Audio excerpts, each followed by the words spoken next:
Les titres de l'actualité au Sénat cette semaine.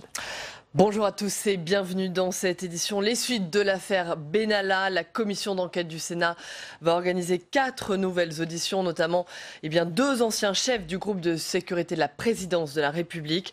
On en parle avec mon invité, le vice-président de cette commission d'enquête, le sénateur Jean-Pierre Sueur. La loi Elan, la grande loi du gouvernement sur le logement définitivement adoptée, députés et sénateurs ont trouvé un accord en CMP, en commission mixte paritaire. Le rôle des maires a été réaffirmé.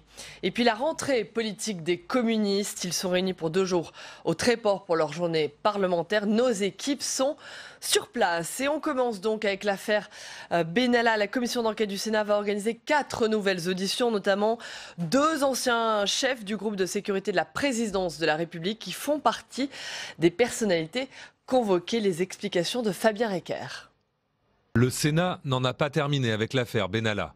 La commission des lois va poursuivre ses auditions dès la semaine prochaine. Seront entendus un ancien chef du GSPR, l'ancien directeur du Conseil national des activités de sécurité privée, ainsi que le criminologue Alain Bauer.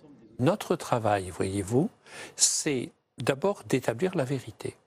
Et comme il y a de plus en plus de contradictions, nous allons aussi faire état des contradictions. Sur le plan politique, la passe d'armes entre les sénateurs et le gouvernement se poursuit. Ces derniers jours, la garde des Sceaux, le ministre des Relations avec le Parlement, puis le porte-parole du gouvernement ont reproché à la Chambre haute d'outrepasser ses pouvoirs. Des critiques qui ravivent les tensions entre le Sénat et l'exécutif sur fond de bras de fer autour de la réforme constitutionnelle. Il est vrai que parler de destitution quand on est ministre en charge des relations avec le Parlement, c'est assez méconnaître la procédure. C'est Castaner. Oui. Il y a eu les propos de Briveaux, il y a eu les propos de... Oui, enfin, la leçon de déontologie du porte-parole, je crois qu'il faudrait qu'il mesure sa parole. La commission des lois du Sénat prétend en tout cas clôturer ses travaux dans le courant de l'automne. Sans empiéter naturellement sur le volet judiciaire, Alexandre Benalla, mis en examen pour violence en réunion et détournement d'images de vidéosurveillance, sera entendu par le juge d'instruction le 28 septembre. Voilà, quelle semaine au Sénat avec l'audition d'Alexandre Benalla. Dans cette commission d'enquête parlementaire, on passe à l'œil de Quentin Calmet, journaliste à Public Sénat, dans un instant.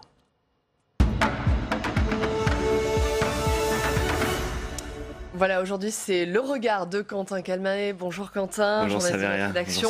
Bonjour, vous Quentin. avez suivi au plus près cette matinée d'audition d'Alexandre Benalla. Vous allez nous montrer les coulisses, ce qu'on n'a pas vu lors de ces auditions. C'était un événement complètement hors norme. Et oui, tout à fait, Saveria. On a vu au Sénat une foule de journalistes comme rarement dans l'histoire de l'institution.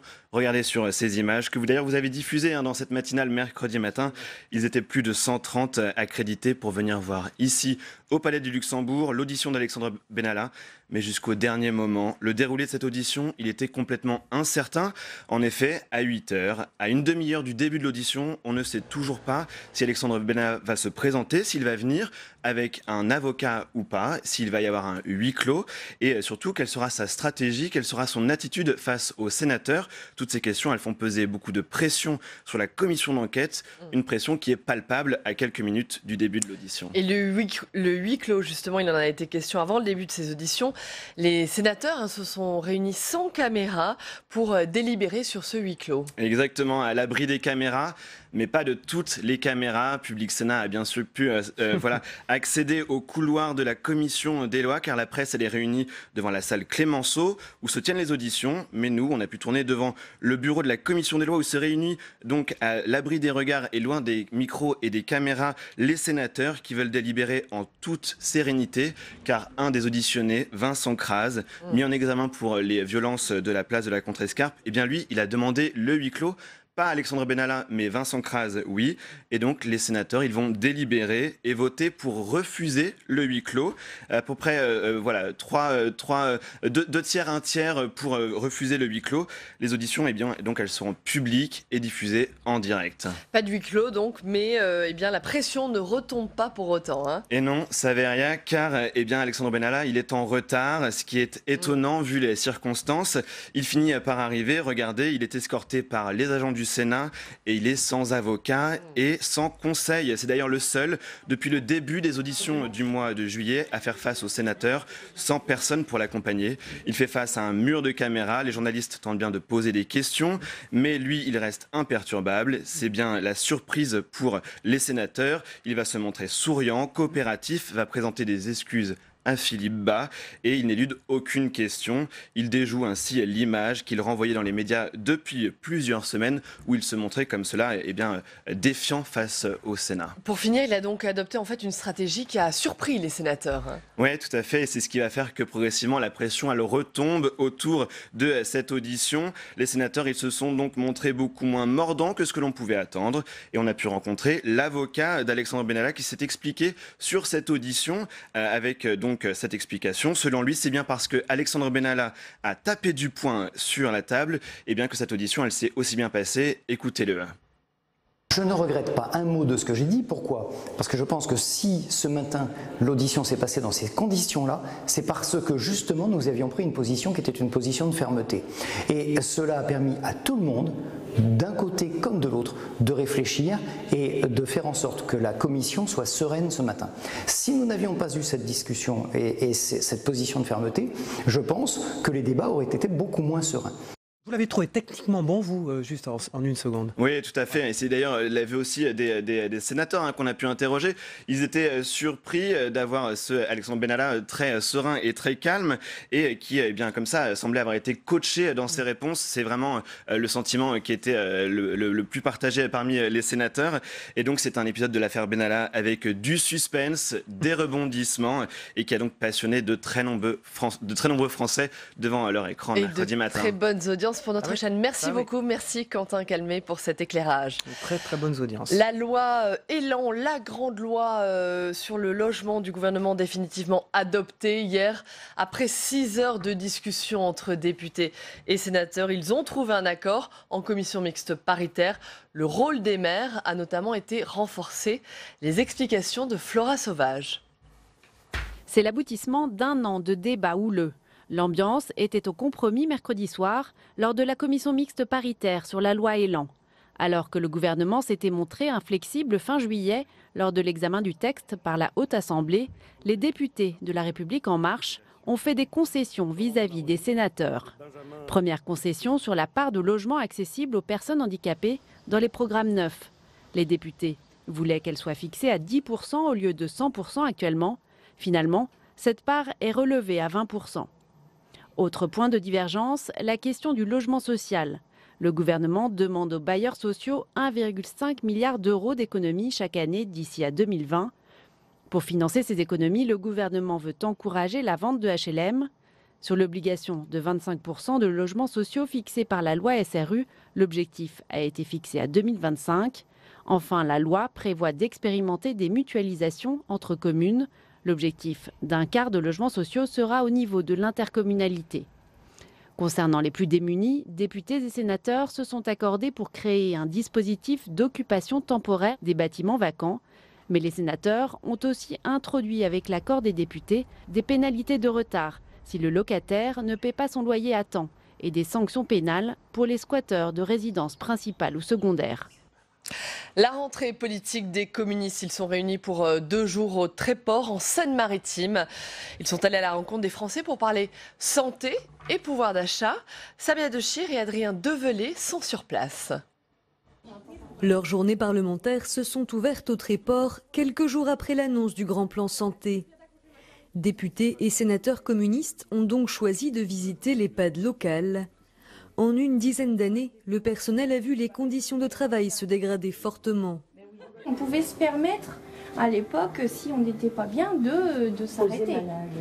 Là, à l'heure d'aujourd'hui, c'est pas possible.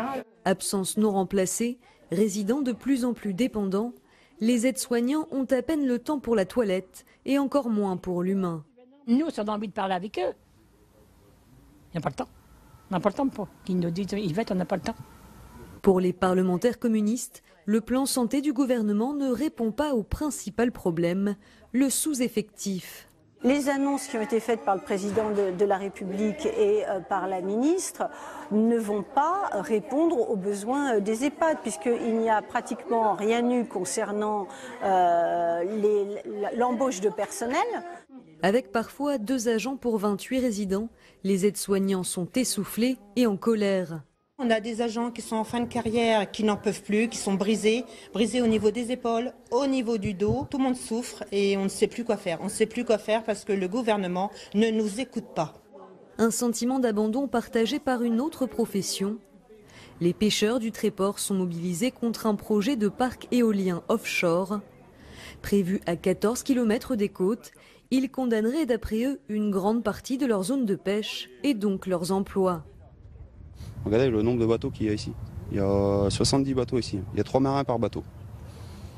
Le calcul n'est pas dur, ça fait travailler les poissonneries, ça fait travailler les restaurants. Au final, s'il n'y a plus de bateaux de pêche ici, on va manger quoi? Du poisson d'élevage. Le projet est porté par une filiale d'Engie, une entreprise publique.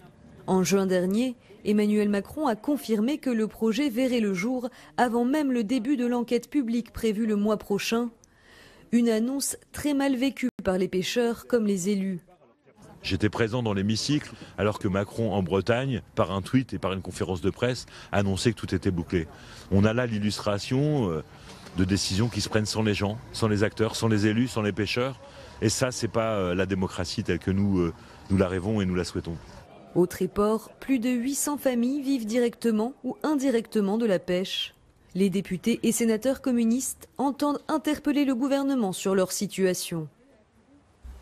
Le blues des maires, jamais ils n'ont autant démissionné. Depuis 2014, près de 1000 élus ont jeté l'éponge. C'est du jamais vu. En cause la baisse des contrats aidés, mais aussi l'absence de statut. Léa Lecouple. Alors que les démissions d'élus ne cessent d'augmenter depuis 10 ans, le constat est clair. Plus de 1000 d'entre eux ont jeté l'éponge depuis 2014, soit une hausse de 55% par rapport à la précédente mandature. Et un chiffre que le président de l'Association des maires de France, François Barouin, ne voit pas d'un bon œil. On peut dire qu'on est de l'ordre entre 1200 et 1500 maires, autour de 1500 maires. Mais le plus important, c'est pas tellement le nombre de démissions des maires, c'est le nombre de démissions des maires adjoints, des conseillers. Et là, c'est un mouvement en profondeur. Plus inquiétant encore pour les représentants des communes, ce sont les élus qui affirment ne pas souhaiter se représenter lors des prochaines élections de 2020, ce qui ferait grimper les chiffres. Une inquiétude que tempère Jacqueline Gouraud, ministre auprès du ministre de l'Intérieur. Je connais les mécontentements qu'ils ont exprimés, mais de là à dire que tous les élus de France sont mécontents et qu'il y a une grogne de tous les territoires, je ne le ressens pas sur le territoire. Je vous le dis, j'y suis constamment et je pense que parfois, on force le trait dans les associations d'élus. Les plus touchés restent les maires des petites communes, puisque parmi les démissionnaires, 57% sont des élus à la tête de communes de moins de 500 habitants. En cause, entre autres, les diminutions de la dotation globale de fonctionnement qui ont des conséquences directes sur le budget et étranglent les communes. C'est une République qui est en train de s'abîmer dans tous les sens du terme. C'est-à-dire qu'elle est en train d'échouer au quotidien et elle est en train de se fatiguer en permanence. On ne peut pas rester silencieux. La fronde n'est donc pas terminée puisque les présidents des associations des maires, des départements et des régions de France se réuniront à Marseille le 27 septembre prochain pour intensifier la grogne contre la politique offensive du gouvernement envers les collectivités territoriales. Voilà, troisième partie de notre émission. On l'a beaucoup vu cette semaine. Place maintenant à l'interview politique de Jean-Pierre Sueur, co-rapporteur de cette commission d'enquête sur l'affaire Benalla, dans un instant. Bonjour Jean-Pierre Sueur, bonjour. Bonjour Jean-Pierre Sueur. On va d'abord bien sûr revenir avec vous sur cette audition d'Alexandre Benalla. Vous êtes donc bien entendu vice-président de cette commission d'enquête. On a appris hier, vous allez rapporteur. Absolument, vous allez procéder avec 4 nouvelles auditions. Mercredi, vous attendez quoi de ces nouvelles auditions? Est-ce qu'il y a encore des choses à apprendre sur cette affaire? Oui, beaucoup. Mais l'affaire dont nous parlons, c'est très largement la protection du chef de l'État, la sécurité au plus haut niveau de l'État par rapport au président de la République et aux hautes personnalités. Et nous allons faire un rapport qui va analyser ce qui s'est passé, quelle est la vérité. Il y a encore beaucoup de contradictions, et plus nous entendons les personnes, plus le champ des contradictions s'élargit. Et nous allons regarder de très près les dysfonctionnements qui ont eu lieu à tous les niveaux, depuis la préfecture de police de Paris jusqu'à l'Élysée. Et nous allons enfin faire des propositions, c'est notre rôle, sur cette question très importante de la sécurité. Jean-Pierre Sueur, vous n'avez pas le sentiment, néanmoins, c'est ce que dit la majorité, d'instrumentaliser, de politiser une affaire qui finalement n'est pas si grave? Écoutez, je ne sais pas ce que vous pouvez penser, ça verra. Mais un personnage qui est l'adjoint au chef de cabinet du président de la République, qui à une reprise, ou sans doute deux, à Paris, moleste des personnes sous l'œil des CRS et des policiers. Quand même étrange. Le fait que le soir même, aucun rapport, aucun compte-rendu n'arrive ni au ministère de l'Intérieur, ni au préfet de police de Paris. Le fait que le ministre de l'Intérieur apprenne cela le lendemain par l'Élysée. Le fait que M. Benalla soit sanctionné secrètement. Le fait que la justice ne soit pas saisie. Le fait qu'après cette sanction de 15 jours, il se retrouve aux premières loges, si je puis dire, c'est-à-dire au Panthéon, le 14 juillet, pour accueillir les Bleus.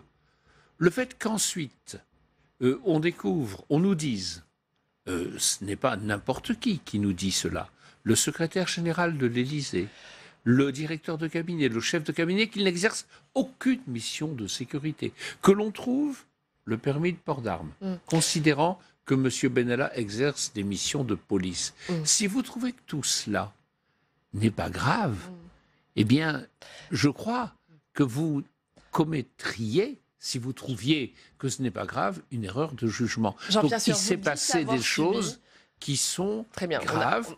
Et à cet égard, il est normal de faire des commissions d'enquête parlementaire. D'ailleurs, la majorité elle-même a choisi de faire une commission d'enquête parlementaire à l'Assemblée, qui a explosé en vol. Vous avez déclaré avant-hier avoir subi des pressions. De quel ordre sont ces pressions? Mais écoutez, vous les connaissez. Le président de la République a téléphoné au président du Sénat. Ça ne devait pas être pour lui parler de la météorologie. Est-ce qu'il y a eu d'autres interférences dans votre travail? Il y a eu les déclarations. Le directeur de cabinet du président de la République a aussi téléphoné. Ensuite, nous avons entendu ce qu'a dit M. Griveaux, ce qu'a dit M.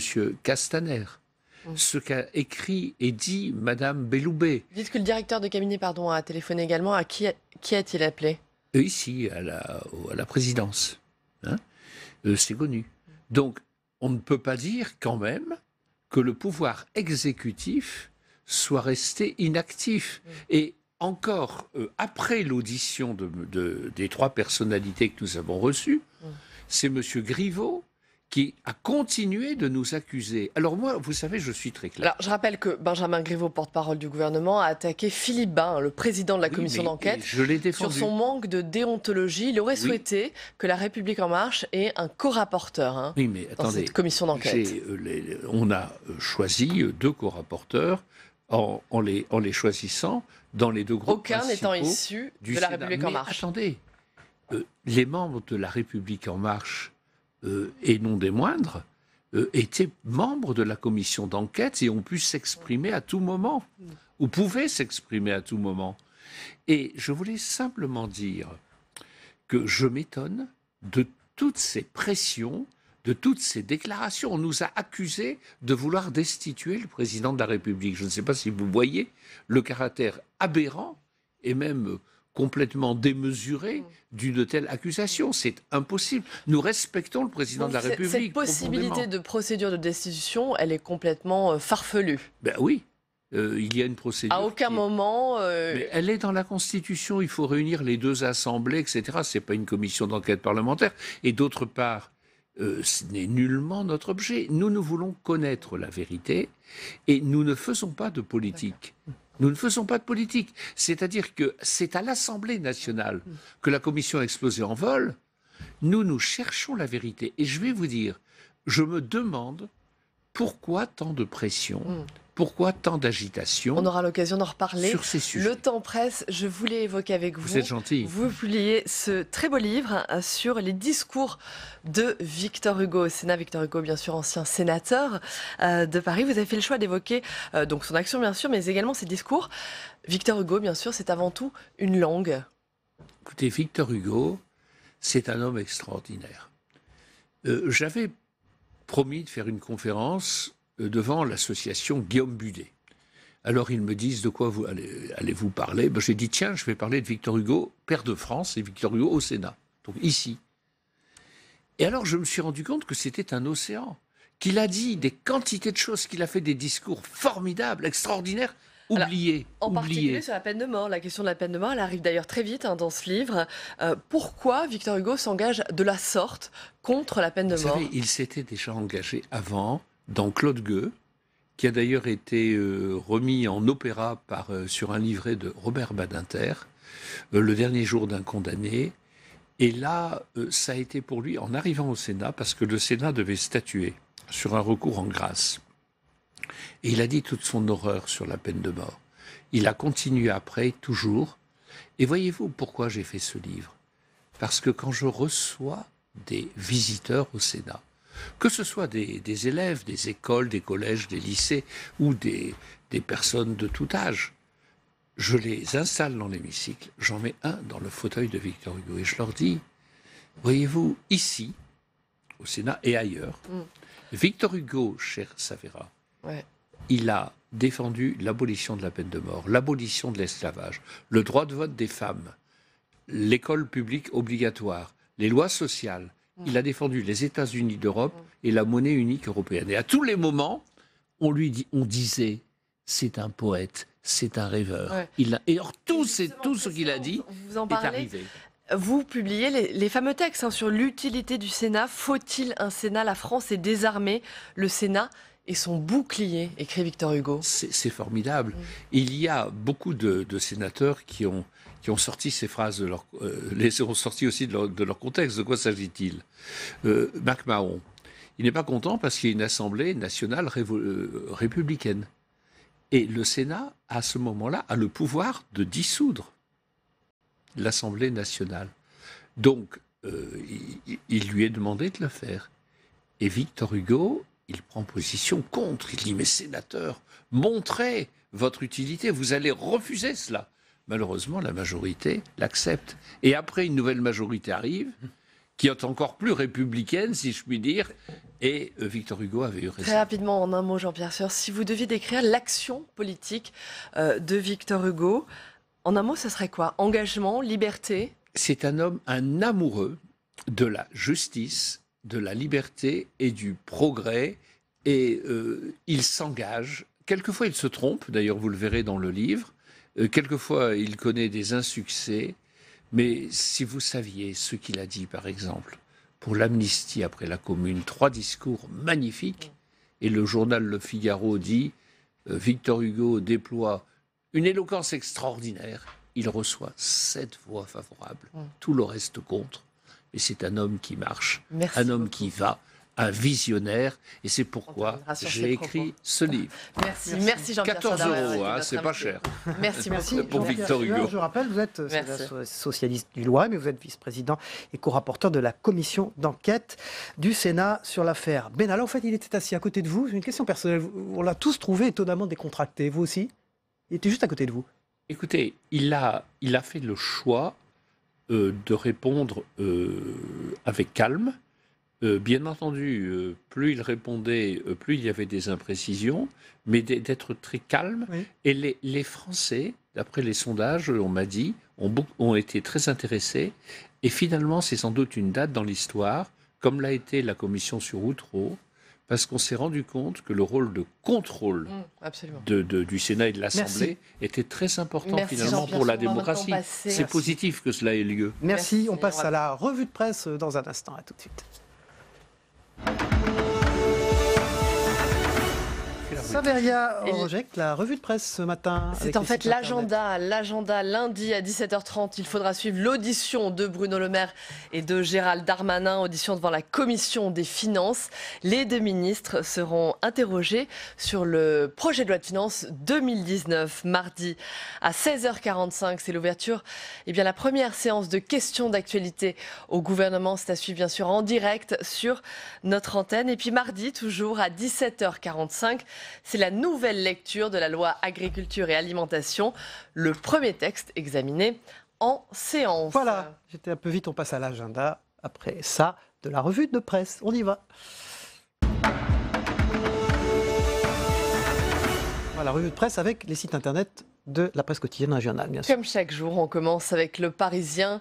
Un geste pour les retraités. À quelques jours de la présentation du budget, le gouvernement annonce un geste fiscal en faveur de 300 000 retraités. Ils seront exemptés de la hausse de la CSG à partir de 2019. Objectif, désamorcer la colère sur le pouvoir d'achat. Le mal du siècle, le mal de notre époque. À la une de Libération, Alzheimer, faut-il parler de maladie? Au-delà de la souffrance, cette pathologie divise le corps médical pour certains médecins. Elle est surtout un diagnostic qui permet à la société de se voiler la face sur le vieillissement. Pour Midi Libre, c'est l'état d'urgence sur Alzheimer, symptômes, diagnostic, thérapie, recherche. Le point sur une maladie qui touche, et c'est énorme, 800 000 personnes en France. Journée mondiale contre Alzheimer à la une de la presse de la Manche également. Votre journal qui propose une immersion avec des professionnels de l'unité de Valognes, un service unique dans le département. La bataille de l'ours. À la une de Sud-Ouest, je vous en parlais hier, François de Rugy, qui était à Pau. Il a annoncé la réintroduction de 2 ours dans le massif pyrénéen d'ici octobre. C'est une nouvelle qui déclenche l'ire des éleveurs qui craignent pour leurs troupeaux. Pour la Dépêche du Midi, c'est aussi les ours de la discorde. Les éleveurs sont furieux. Ils comptent bien se battre contre cette décision de réintroduire des ours. Décision prise hier à Pau, annoncée par le ministre de la Transition écologique, François de Rugy. Les militants et les bergers menacent de sortir les armes et les fusils. Un sujet qui dérange, un sujet de notre époque dont on ne parle pas, les morts du chômage. À la une de la Marseillaise, 12 000 décès par an. Oui, 12 000, isolement, culpabilité, fragilité physique et psychologique. Brisons la loi du silence. Toutes les études le montrent. Être sans emploi est une cause de mortalité. C'est un grand dossier à lire dans la Marseillaise. Et puis on va terminer avec La Voix du Nord, un sujet étonnant, le funéraire qui recrute. La Voix du Nord qui est allée à la rencontre de ces entreprises qui cherchent des employés. Par exemple, une quarantaine d'embauches sont prévues dans la région Nord d'ici la fin de l'année pour ce type d'embauche. Eh bien, on mise plus sur la personnalité que sur les diplômes. C'est à lire dans La Voix du Nord, à retrouver bien sûr dans la version numérique de La Voix du Nord, lavoixdunord.fr. Voilà, j'ajoute que La Voix du Nord a 2 sites internet, un site premium payant et un site gratuit. Voilà, je vous conseille vivement d'aller sur les sites internet de la presse quotidienne régionale où on trouve des reportages, des enquêtes qui ne sont pas dans ce qu'on appelle le print, c'est-à-dire les journaux quotidiens. Voilà, on va passer à la météo des territoires sur le canal 13 de la TNT. C'est la seule météo avec aussi la météo des territoires français, d'Amérique, de l'océan Indien, du Pacifique, des Caraïbes. Merci Saveria Rojek pour cette 3e partie de l'émission. Merci Jean-Pierre Sueur. Merci à vous. Et bon week-end à vous. À bientôt. On se retrouve évidemment lundi pour une nouvelle émission. Bon week-end à tous. Au revoir.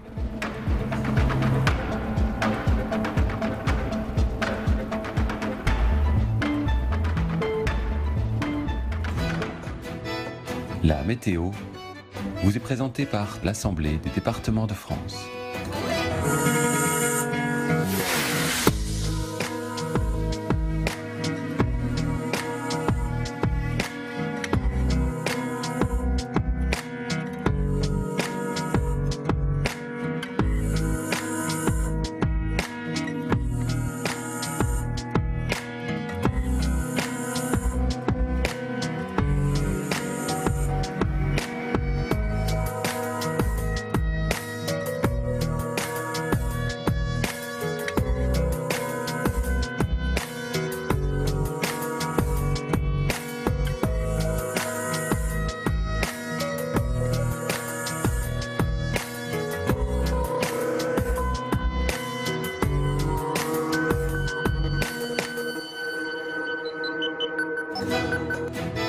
C'était la météo avec l'Assemblée des départements de France.